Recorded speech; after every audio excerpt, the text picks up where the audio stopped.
সন্তান, ঠিক না বল? আরে দেওয়ানবাগিরে যারা বাপ না ডাকছে, দেওয়ানবাগিরে যারা মানছে না, কুদরতে কুদারে যারা মানছে না, আমি পরিবি বললে গেলাম, ইট ইজ জন্মের ঠিক নাই, ইট ইজ যার সন্তান, ঠিক না বল? মানতে হবে দেওয়ানবাগিকে, মানতে হবে কুদরতে খুদাকে, ঠিক না বলুন? কারণ কুদরতে খুদার ভিতরে দেওয়ানবাগি ঢুকছে দেখে কুদরতে খুদা বাবাজি বলার অধিকার আছে, ঠিক না বলুন?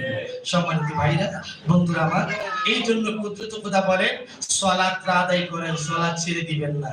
যখন থেকে তিনি বলেছেন যে সালাত আদায় করতে হবে আমাদের আশিক রাসূলেরা, তখন থেকে আর নামাজ ছাড়ে না, ঠিক না বলুন?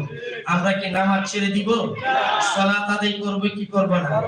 আজকে একটু কন্ডিশনে যেতে চাই, কুদরত খুদা দেখো কারা কারা নামাজ আদায় করবেন, হাত তুলেন।